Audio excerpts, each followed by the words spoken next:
This has been a very interesting day and a bit so far. So I guess this paper fits also well with the fireside chat of last night. This is a very simple model. So I guess the question is like, what's the role of simple models? And in this case, I would say this is a very simple model that has, at the same time as the bones, has the structure of complicated models that are being used these days to think about the effect of tariffs on the economy.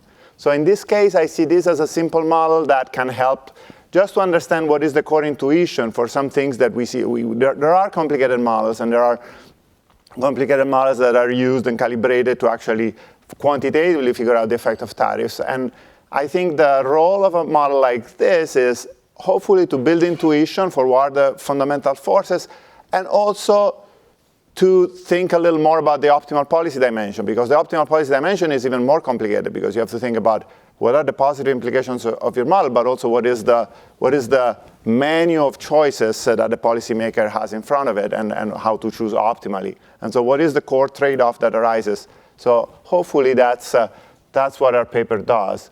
So we call it tariffs at cost push shocks. That's exactly what we do. So basically, we have a model, it's an open economy model, has all the pieces of an open economy model, but at the same time, sorry, how do I, I can use this thing?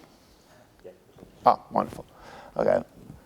So the nice thing is that we can show that it actually looks a lot like a simple closed economy problem. And I think that mapping is really, and to us, that mapping helps to think through then some of the policy issues that arise. Okay.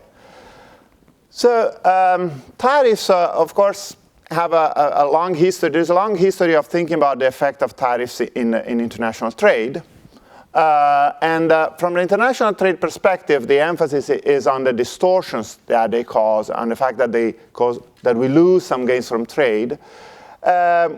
And then in macro, we look at tariffs from a different perspective, right? A lot of the discussion is like, are they going to increase inflation? Are they going to create a push for inflation because people have to pay the tariff?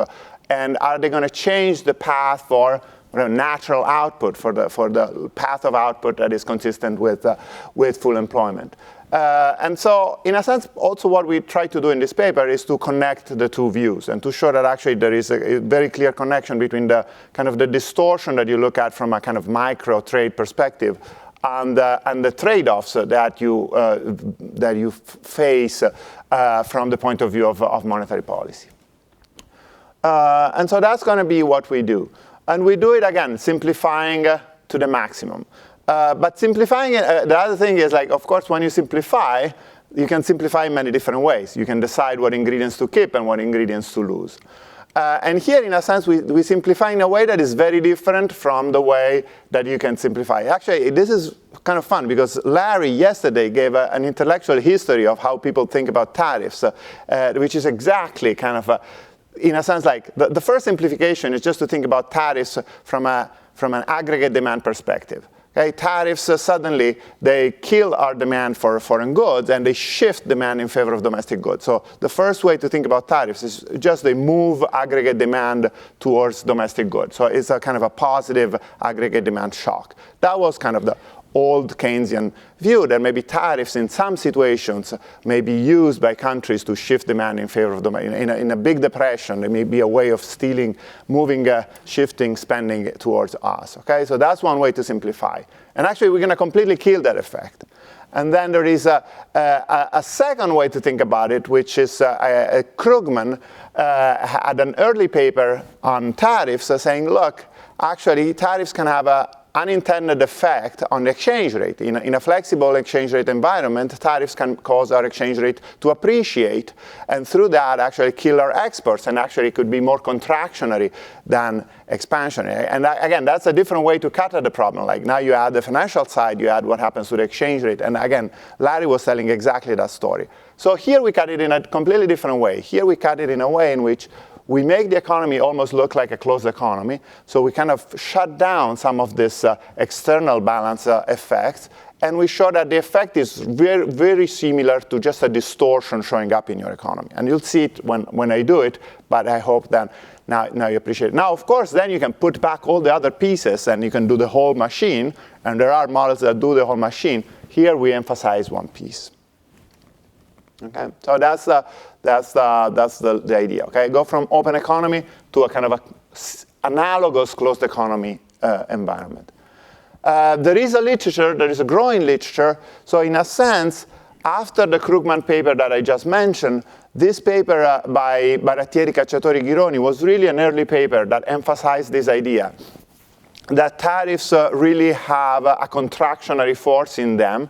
And the contractionary force has to do with the fact that there is a kind of a supply shock hidden in the tariff. And I think what we do here is to bring out that supply shock that is hidden there. And then there is more recent work, and we cite a few of the paper here. There is this paper by Bergin and Corsetti. I'm going to go back to this paper with maybe a fun story later on. Okay, so static real model. Okay, so this is let's start with a trade model. Not even a trade model. It's a very simple model. There is a utility function. It's a static model. There is consumption. There is labor supply. There is employment. There's a production function. We produce goods using labor. And then here is our imports. Okay? So for good reasons, we're going to emphasize here the fact that a lot of trade, a lot of international trade these days is not trade of finished goods, but it's trade of intermediates. Okay? So they're goods that then enter our production and they get used. We do it all the way. So that's going to be, all our imports are going to be used as intermediates in production. So they show up here. We're going to have M. So these are our imports. And then we assume that all the prices are normalized to 1, meaning that there are no terms of trade effect. That the relative price of what we import and what we export is going to be 1, and is going to stay 1. There is balanced trade. So how do we pay for our imports? Well, we export. So some of the good that we produce, some of these goods that come out of this production function, we ship them abroad in the exchange for the M that we get from abroad. Okay, so that's a balanced trade assumption. And then there is a very simple optimality condition for how many imports you're going to use, which is the marginal product of imports, which is, this is the partial derivative of F with respect to M. Well, it's going to be equal. Remember, the price of the imports is 1. The relative price of the imports is 1. So it's just going to be 1 plus tau. Tau is the tariff. Okay, so the tariff just distorts our choice here. It distorts our choice of importing the M. And so from this equation, we're going to have that there is a certain imported intermediates to labor ratio. We're going to call this ratio mu. That depends on the tariff. When the tariff is 0, you're going to choose a certain ratio. You're going to use a certain amount mix of imports and labor. And when the tariff goes up, of course, you're going to use less. That's the economy. Okay? So in an economy like this, we can measure two things. We can measure what is our consumption per unit of labor, what is kind of the effective productivity of this economy. Remember that when we produce, we have to buy the input, so we have to subtract the imports here. Really not because we are subtracting the imports, but because we have to put away some exports to pay for those imports. So we have to subtract mu. Constant returns to scale, so we can just do everything in mu. We can remove the L from the picture. We can divide by L. So we have this function here. We can call this function A of mu. This is the effective productivity of this economy. We have some workers. We can use the workers as efficiently as we can with the help of the inputs, and it will depend on the mu. Okay, so this is the A of mu. And then we can look at the wages. The wages matter because the wages give an incentive to workers to work. The wages are not just, so if the consumption per labor, so the productivity of the economy is lower, that is going to lower wages, but there is an extra effect because this equation here comes from this, usually we have this thing where with constant returns to scale, we can always think of the firm as if the firm was owned by the workers and the workers get the residual. Remember, there's that old micro theorem. You can think of it. If you think about it this way, think about the workers are hiring imports, they're paying for the imports, and what is left over is the real wage. And now you see that there is the tau mu, the tax. You have to pay the tax, okay? And so it shows up here as a minus tau mu, so there is an additional wedge. So there are two effects of the tariffs here are going to show up. One is that we're going to distort the use of inputs. That's going to make our economy less productive. And two, we're going to add a wedge, so we're going to even reduce even more real wages.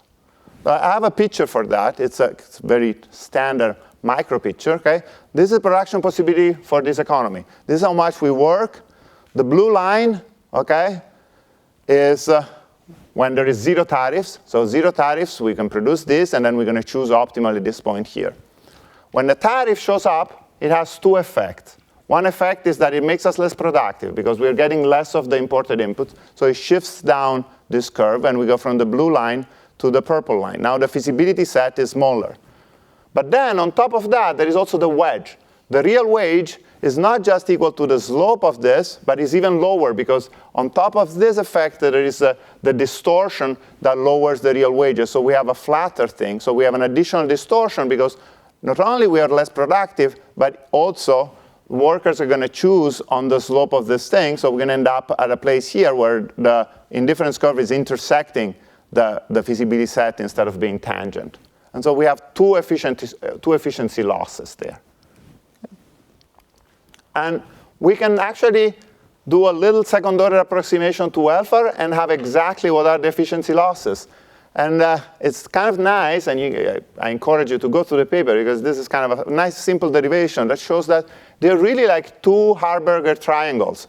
If you're familiar with Harburger triangle, you put a wedge in the economy, you put a distortion in the economy, and then you get efficiency losses. And you can measure them looking at the area under the demand function, and it's exactly like that in this simple economy here. There is one Harburger triangle that comes from the fact that by adding the tariff d tau, again, and this derivation is done near zero tariffs, so we're at that undistorted equilibrium of this economy. We put a little wedge there. We distort the use of intermediate inputs, so we have this change in mu for a change in tau. We have the derivative of mu with respect to tau. And this thing here times half because it's an area of a triangle. So I guess you can see I have a middle school daughter, so sometimes I explain things a little too much in detail. Yeah, the area of a triangle is the basis times height by times half.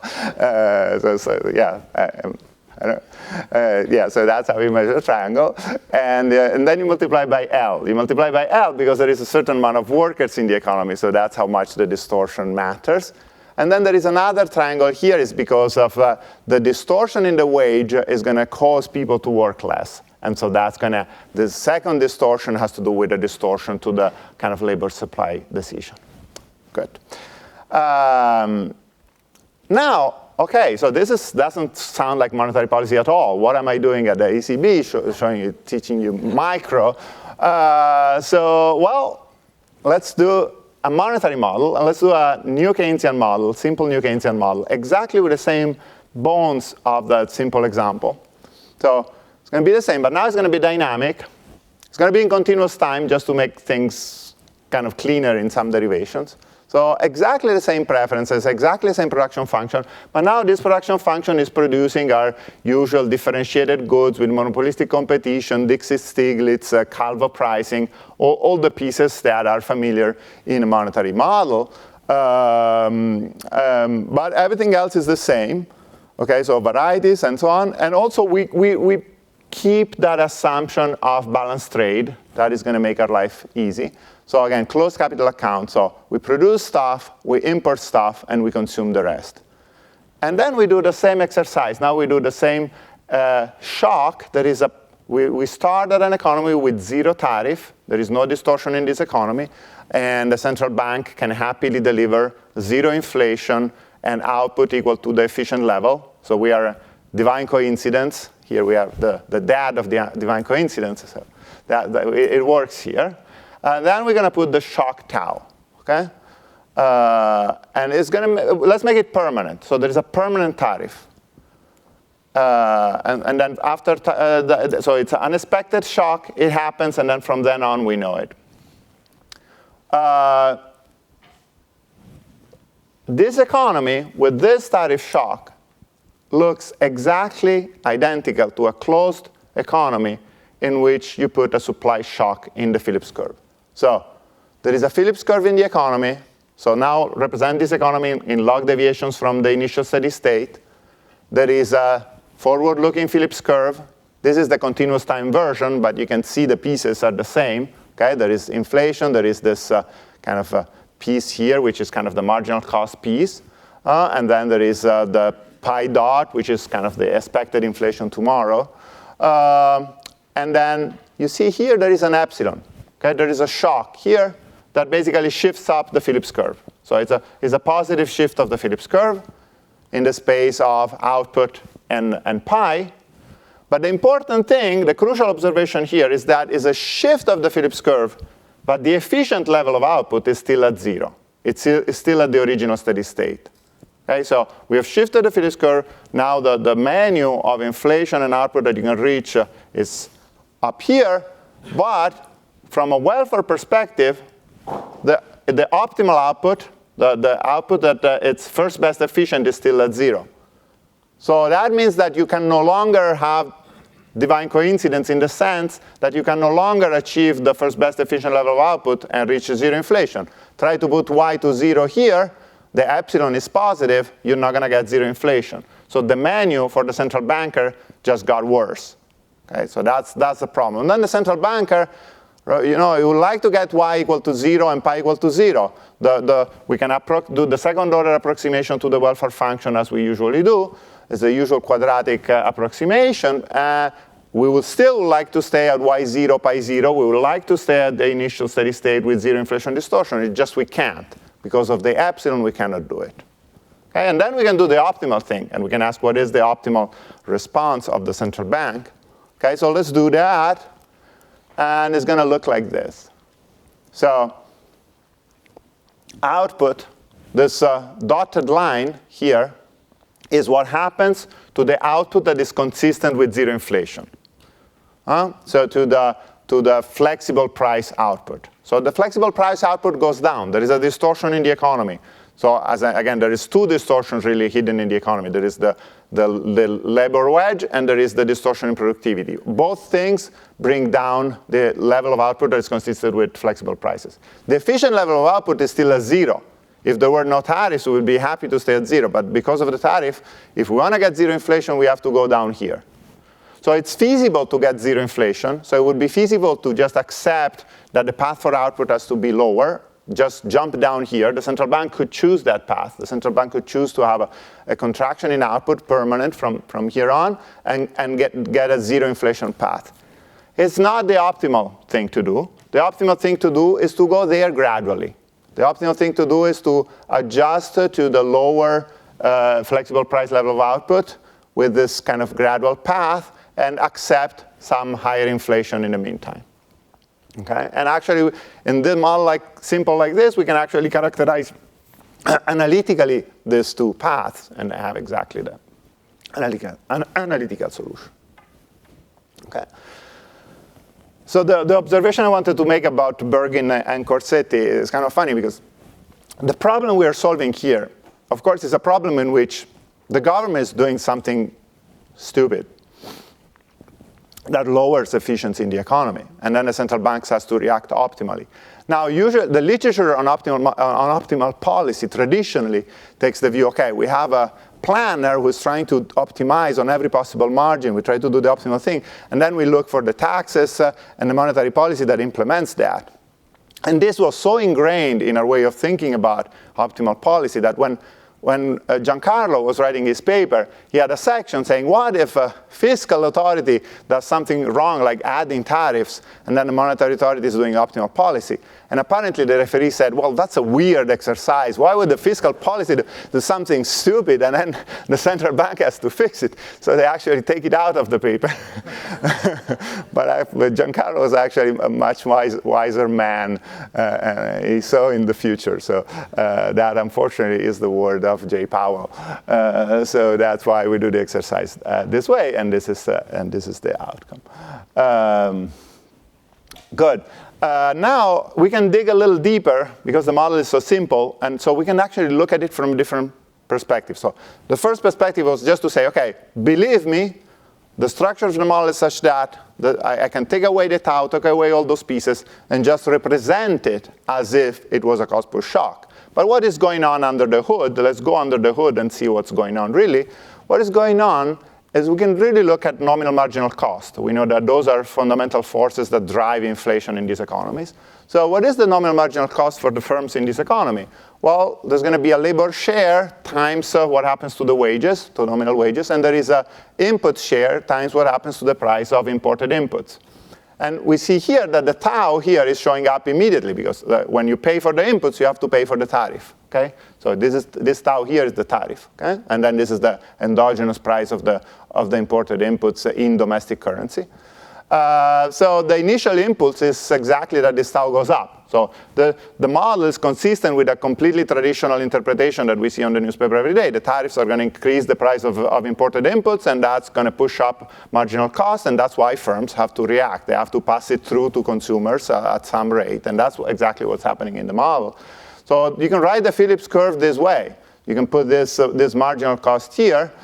And you see what is happening here. You have the nominal marginal cost. To get the real marginal cost that we usually put there, we just subtract P. We subtract the price of the output. And then we get the real marginal cost for the firm. When we do that, this thing becomes the real wage.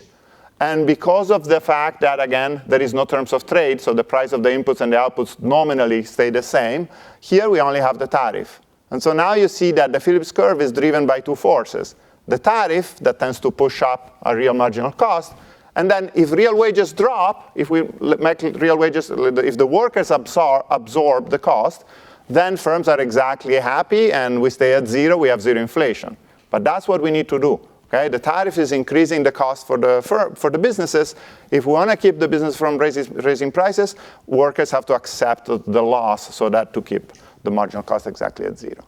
So this is a bit of a kind of a conflict interpretation that we like. There is a conflict here. We are removing a piece of the pie. And now, if you want to keep the employers happy, the workers have to get a smaller size of the pie. 7 minutes. Perfect. Okay. So that's exactly the interpretation. And now, how do you get real wages to drop? If you cool down activity enough, you're going to get the real wage drop very quickly. If you want to cool down activity more gradually, you're going to get the adjustment in wages are going to be more slower. Now we have the version of the model with sticky wages. It's a very natural extension, and it's also very workable. With sticky wages, things get even harder because here you see the central bank. The way the central bank can achieve zero inflation is by having an immediate drop in the nominal wage that exactly undoes the effect of the tariff. Now with sticky wages, that's not even feasible. So with flexible wages, it's feasible to have zero inflation. It's not desirable. It's not the optimal policy, but at least you can do it. With sticky prices and sticky wages, it's not even feasible. And so with sticky prices and sticky wages, you're going to have some mix of inflation and wage deflation. And you can choose the mix, but you cannot really, you don't have even that form of divine coincidence. It's also lost. Good. And also the welfare function, before I wrote the welfare function, remember, let me just go back very quickly. Before I just wrote the welfare function like this, just to emphasize that y0 is still what you would like to get. But now we can also write the welfare function in a richer form, digging deeper, and it kind of looks nice, because I can write the welfare function in this way. I can write the welfare function as, remember, little m is the import, so little m minus L in logs is the mu, is the ratio of imports to labor. So there is a quadratic expression with imports to labor ratio, and then there is a quadratic expression with labor.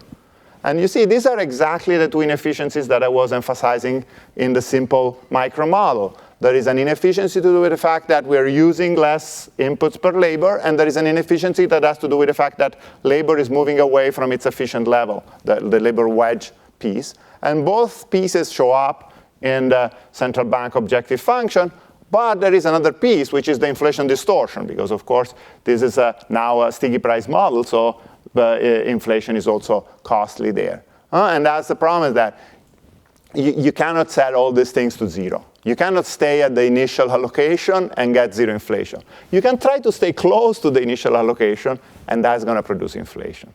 So from this perspective, what we're seeing is really like the government is putting a wedge in this economy. The allocation of this economy, this flexible price allocation of this economy is becoming more distorted. And what the central bank can do is just, in the long run, you have to give up. You have to accept the distortion. In the short run, you can just make it more gradual. You can say, look, the efficient level is still here. You're pushing the economy to go here, and we're just going to go there gradually. So in the last 4 minutes, let me just say some things about commitment. I think commitment is an important topic, and it's something that comes up when we think about anchoring of expectations and so on. So it's an important topic, especially in a central bank. So if you look at the model and you look at the implication for optimal policy, you think you're kind of giving yourself a free pass. Like the steady state is distorted. This is an economy with a distorted steady state. That's how Benigno and Woodford would call it. Like, this is optimal policy in an economy in which the steady state is just not first best efficient. So the central bank now has a bit of a tension, because the central bank would like to stay closer to efficiency, but that causes inflation. And what is happening? You cannot do it forever, and it's not optimal to try to do it forever. So in this new Keynesian model, the Phillips curve, even in the long run, has some slope. So you think, why don't we accept a little bit of inflation forever so that we stay closer to the efficient level? Well, you can show that that's never optimal, because people are forward-looking, and that would create too many distortions. So there is a result that is here, right? There's a general property of this economy that is always optimal to go to zero inflation. Okay, this is something that, again, it's very well done in the Benigno and Woodford paper. So even though there is a distortion in the economy, right? Sometimes we fix the distortion, right? Sometimes we do the trick. We had that subsidy that fixes the monopolistic distortion, and so we make the steady state first best efficient. But even if we don't do that, actually there is a more general lesson in this class of models. Eventually you want to have zero inflation. You don't want to exploit the trade-off in the long run. So that's an element of commitment that is there. Still, here in the short run, you are taking advantage of the slope of the Phillips curve. Is that a good idea? Now, to address that question, what do? We do this experiment that Woodford calls the timeless perspective. Now, the timeless perspective, I know, it's one of those things that for a lot of people is like, what does it really mean? What is this? So I'll tell you the way I think about it. The way I think about it is this. Think about central bank in 2005. And in 2005, the central bank is saying, who knows, maybe in 20 years there will be a crazy president that puts very high tariffs. And I'm going to promise today what I'm going to do in 20 years if that small probability event happens. And this is like the optimal path. So it's under commitment. I committed 20 years ago. Then we look at what happens, and then conditional on that permanent shock, what is the optimal path? And what we show in the paper, that optimal policy that I showed you is consistent with this. So it's not just that you're taking advantage. It's not that we are at time zero. You know, sometimes when you do optimal policy with commitment at time zero, it's like Ramsey. Oh, suddenly we tax capital like crazy because we can do it for a little bit and then forget it. This is not what's going on here. This is consistent with doing everything optimally from a very ex ante perspective. So this is so we're not violating commitment in that way. It's not like taking advantage of this, trying to keep the economy having a little higher inflation is bad in that sense. However, it's true that it is under commitment. So it is true that there is tension in this economy. So if we did this exercise under discretion, things will look much worse. Because if we did this exercise under discretion, then you would get permanently higher inflation. So there would be de-anchoring. So in a sense, lesson number one is that this exercise under commitment is completely consistent with commitment, even from a very ex-ante perspective of kind of formulating policy for all future possible events. At the same time, this is the response under commitment, but the truth is that a tariff, like any increase in wedges and distortions in the economy, is something that creates more tension in the objective of the central bank, because the central bank realizes that the economy is depressed because of the distortions and would like to, from a welfare perspective, would like to move away from that. So there is more tension. So sustaining commitment in this economy, it's a bit harder than it was before. So I have about 15 seconds. In the 15 seconds, let me say, okay, we did everything. It is super simplified model. We shut down a bunch of things. We shut down this aggregate demand expenditure switching effect. We shut down the terms of trade effect of the tariff. So we can bring them back. We have done some of those exercises. The crucial lesson doesn't change. The fundamental force is that you're making the economy less efficient, and that creates a nasty trade-off for the central bank. That's the nature of the problem. Now, from science to practice, this is the title of the conference. So I hope that my remarks on commitment help to emphasize some of the tension in going from science to practice. In particular, should the central bank smooth the transition? The model says yes, but should the central bank allow deviations from the target for smoothing the transition? Again, how do you communicate that? Those are important practical open questions. Again, one thing that I didn't say, that I should have said at the very beginning, this is the problem for the country that imposes the tariffs. Okay, so this is the problem for Powell. This is not the problem of Ms. Lagarde. The problem of the ECB is different. Like, okay, and it will be. I would love to have had also that paper here. I don't have it, but let me clarify. This whole thing happens because you are self-imposing a bad policy on your country by making imports more expensive. If you're not retaliating, if Europe is not retaliating, the problem of the ECB is of a different nature. And now I'm done.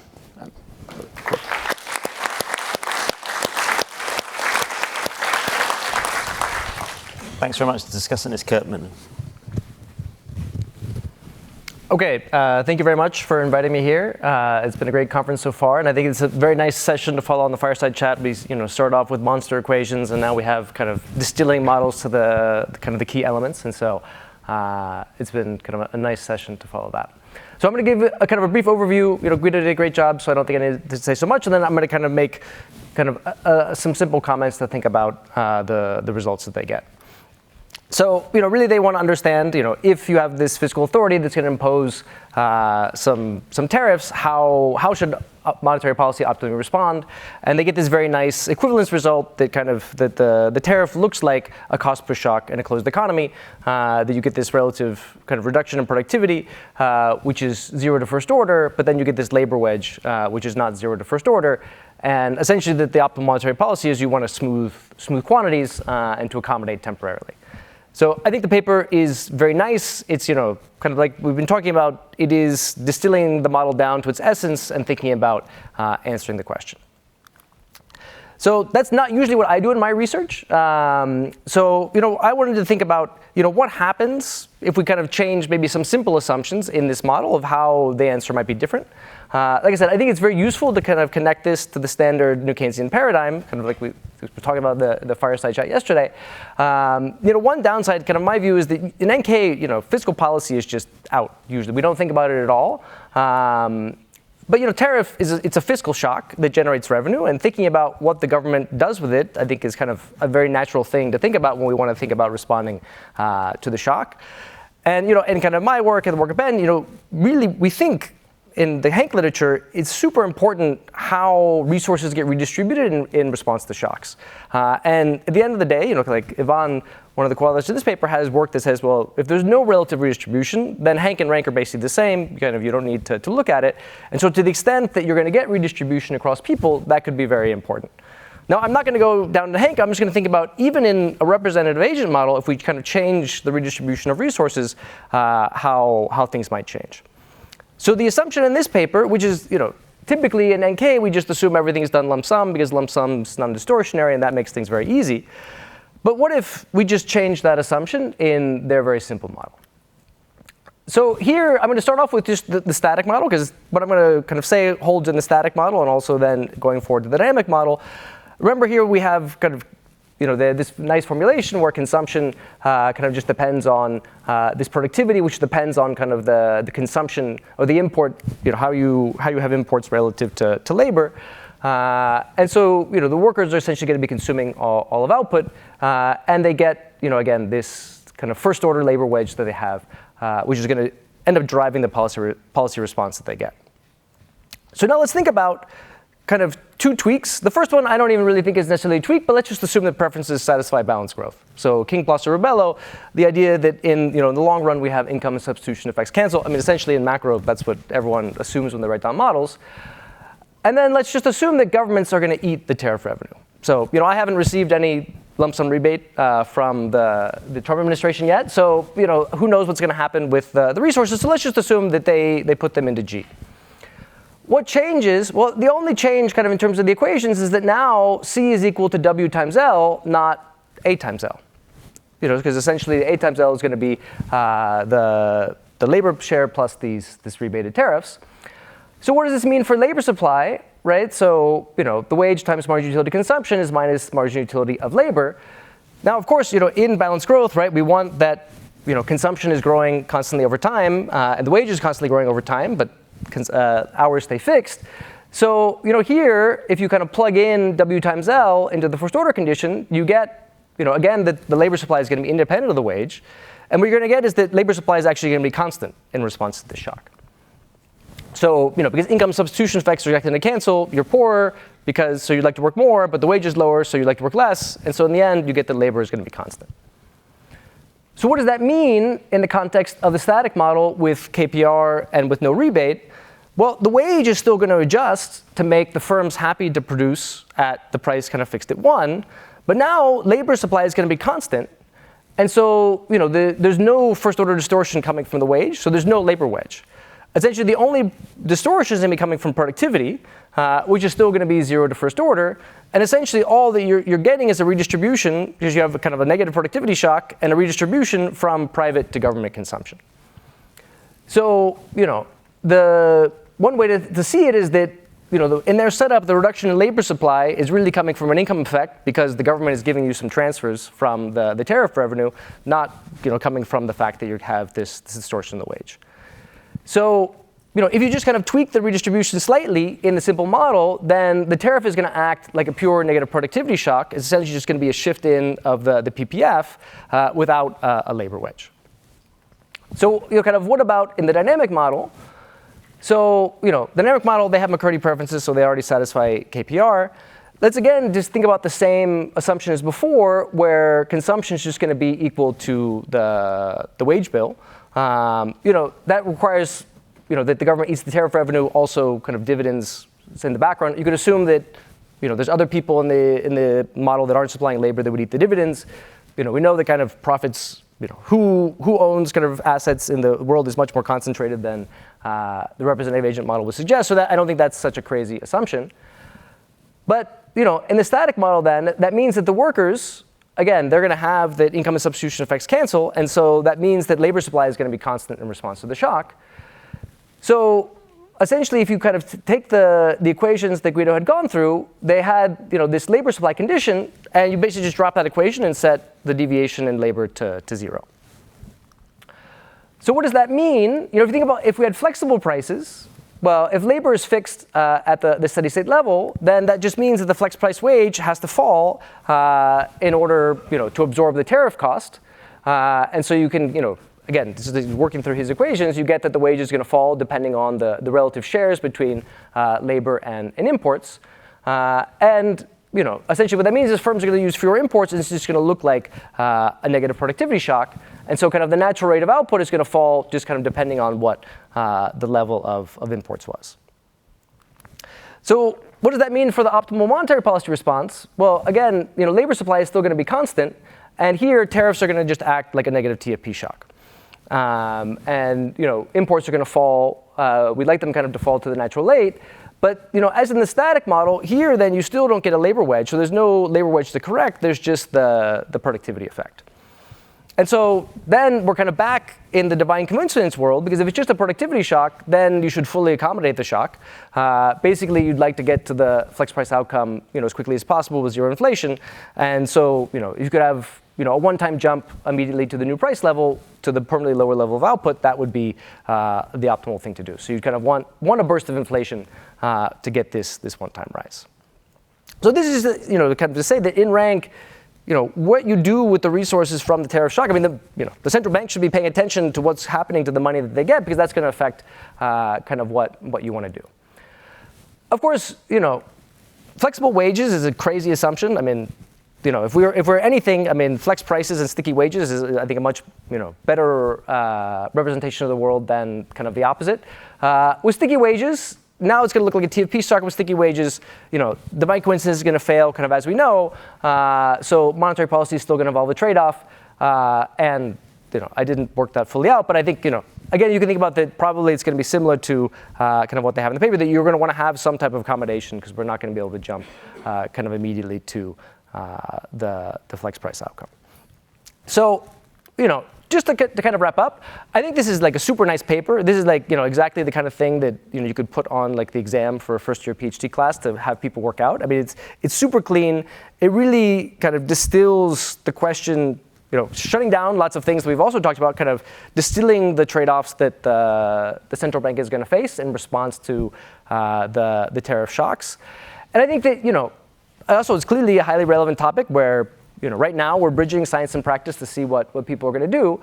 But I think it kind of provides a nice framework to think about, again, how the tariff revenue is going to be spent could potentially matter. And I think in general for, thinking about going to putting these channels into bigger models, thinking about what the redistribution kind of induced by the tariffs is. Kind of there's the direct redistribution, which is just from the tariffs, but then you can think about there can be all kinds of ways, indirect redistributions based on different consumption baskets that people have, different sectors that people work in.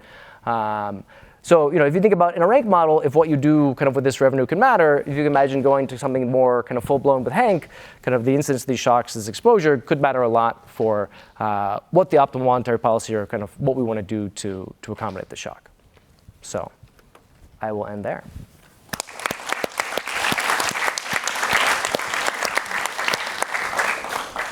Guido, would you like to respond briefly? Yes, no, that's great. Thank you. That's a fantastic discussion. And it gives me opportunity to, I think, to say two things that I think I didn't talk about, but I think are useful. Well, one is just to give a shout out to another paper in the literature. There's a paper by Javier Bianchi and Koulibaly, which also came out roughly as ours. And it's interesting. That paper puts a lot more emphasis on the fiscal side, and puts a lot more emphasis on the fact that, in a sense, the tariff creates a wedge in the sense that when we're importing goods, well, the cost for the country is really the pre-tariff cost, but we actually pay the tariff, and we don't see that. You can think of it as a fiscal externality in a sense. We're bringing in resources, we're really paying them out to the government sector, where we don't see that, and so that's kind of it's an interesting paper because in a sense it reaches some similar conclusions, but it looks at it from a very different intuition, which is related to the fiscal side. And the second observation is that Kurt made the example of a government that just eats the tariff. There is another example that one can do, and we worked out some of that, which is the example of a government that is raising distortionary taxation on labor to pay for some G, and then when you impose the tariff, now you use the tariff revenue to finance a tax cut, which is what you sometimes hear from Besant as the magic of the tariff. And so we can do that example. I think that example is useful, both because it can lead to different results that are interesting, but also I think it's a nice result because it emphasizes a fundamental principle, which is, I guess, Ivan is a public finance guy on the other side, so he's very keen on pointing out that there is this very general kind of Diamond and Mirrlees result that tells us that it is not the same thing, that raising tariff revenue and using that revenue to do a tax cut on labor income, for example, it is not true that it doesn't change the distortions in the economy. It's still something that increases the distortions in the economy because it's a worse way to raise revenue because it's a way that distorts an additional margin. It does distort the labor supply margin, but it also distorts the use of inputs and labor.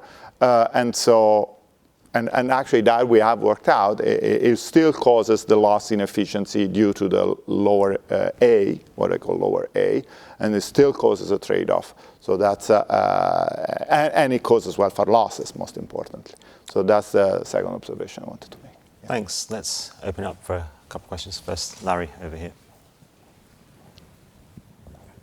I just wanted to mention that I was going to say something about the Bianchi-Coulibaly paper, but you just said everything.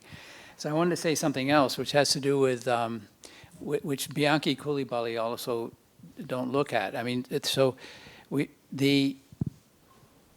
has to do with the fact that U.S. policy has changed from there was a time when, not so long ago, like maybe 4 months, when policy was cooperative and viewed relations as a positive sum game, and now it's a predator thing.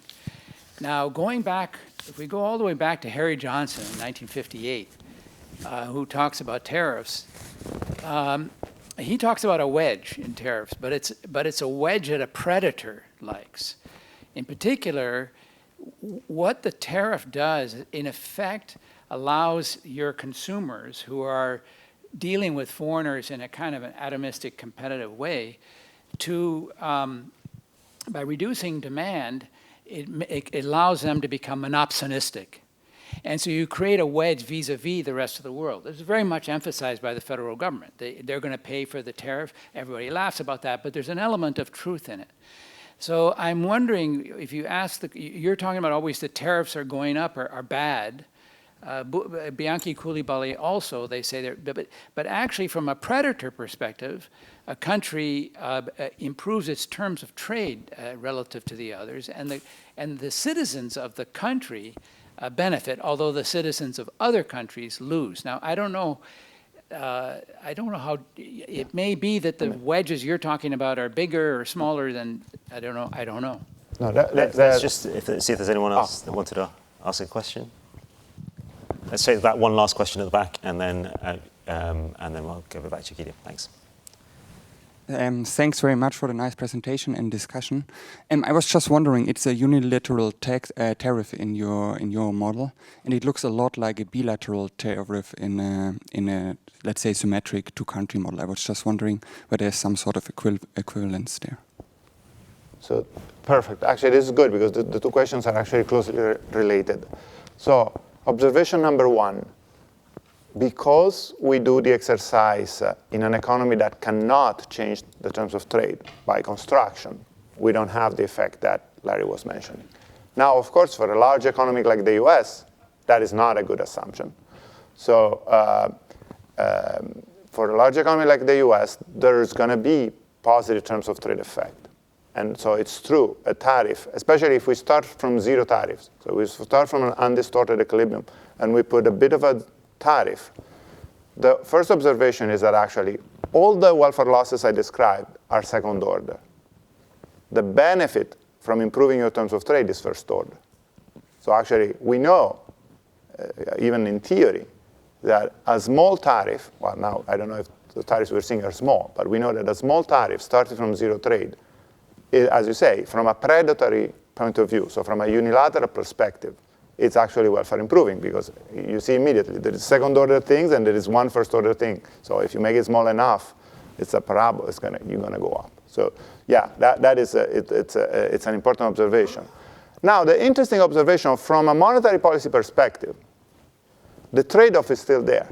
So it's possible that you have a policy that is actually welfare improving overall for your economy, and it still causes a trade-off for the central bank. It still puts you in a position where so I think that's true in our model. So we could add terms of trade effects. They would change the overall welfare impact of the policy. They would still make the life of the central bank harder in the sense of facing a more difficult trade-off between inflation and output. Now, the other interpretation is that the model is correct as it is if there is a trade war. If all countries are raising tariffs, now we start doing it, but then actually the other countries respond because they realize that they're losing terms of trade. Then we're going to go to an equilibrium. Suppose that the equilibrium is such that terms of trade are exactly the same, and this goes to your second question.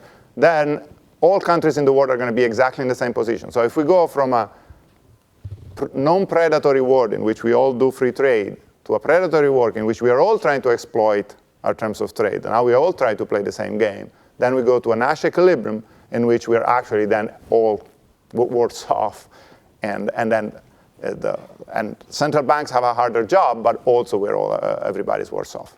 So I think that's an important qualification. Unfortunately, from a unilateral point of view, you're correct. And I think sometimes we're a little too easy to say, oh, tariffs are bad policy. Unfortunately, from a unilateral point of view, some of the tariff will be paid from the foreigners. Again, the size of the tariffs and the way they have been deployed and so on, there could still be that in the end there is a welfare loss overall. But it's true that a small uniform tariff on all our imports, unfortunately, is a good thing.